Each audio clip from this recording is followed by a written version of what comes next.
मध्य प्रदेश का गोंडवाना राज्य जो आज के जबलपुर और मंडला के क्षेत्रों में फैला हुआ था का इतिहास शंकर शाह और उनके पुत्र रघुनाथ शाह की वीरता और बलिदान से आलोकित है। ये दोनों गोंड राजाओं ने अंग्रेजों के सामने घुटने टेकने से इनकार कर दिया था। अपने राज्य और जनता की स्वतंत्रता के लिए प्राणों की आहुति दे दी थी। आज आइए बात करते हैं इनके बारे में और जानते हैं उनकी दास्तान को। शंकर शाह और रघुनाथ शाह ने अपने राज्य के प्रति प्रेम और देशभक्ति का परिचय दिया। जब अंग्रेजी सत्ता ने गोंडवाना राज्य पर अपना नियंत्रण स्थापित करने का प्रयास किया, तब इन दोनों राजाओं ने इसका डट करके विरोध किया। अंग्रेज कमांडर क्लार्क ने उन्हें आत्मसमर्पण करने का आदेश दिया था, लेकिन शंकर शाह और रघुनाथ शाह ने अंग्रेजी सत्ता के सामने झुकने से स्पष्ट मना कर दिया था। उनका यह साहस और संघर्ष उन्हें इतिहास के महान स्वतंत्रता संग्राम सेनानियों की श्रेणी में खड़ा करता है। अंग्रेजों ने शंकर शाह और रघुनाथ शाह को अपनी ताकत से नहीं बल्कि छल और धोखाधड़ी से परास्त करने का प्रयास किया।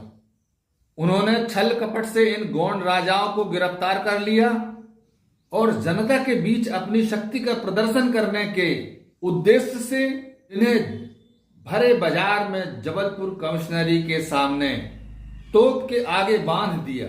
18 सितंबर 1857 का वह काला दिन भारतीय इतिहास में शहादत का अमर प्रतीक बन गया, जब पिता और पुत्र दोनों को बहुत निर्दयता से तोप के मुंह में बांधकर उड़ा दिया गया।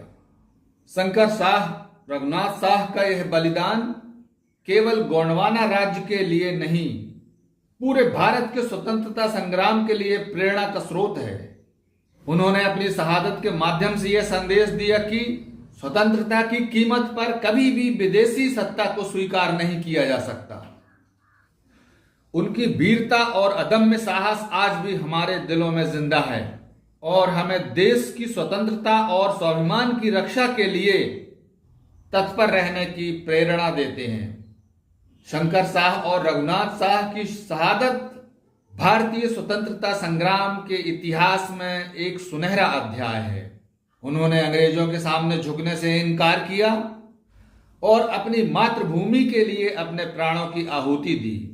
उनका यह बलिदान हमें सिखाता है कि स्वतंत्रता की रक्षा के लिए हर चुनौती स्वीकार करने के लिए तैयार रहना चाहिए, चाहे वो कितनी ही बड़ी क्यों ना हो। उनका जीवन और बलिदान सदैव प्रेरणा का स्रोत रहेगा और उनके द्वारा दी गई कुर्बानी को भारतीय इतिहास हमेशा याद रखेगा।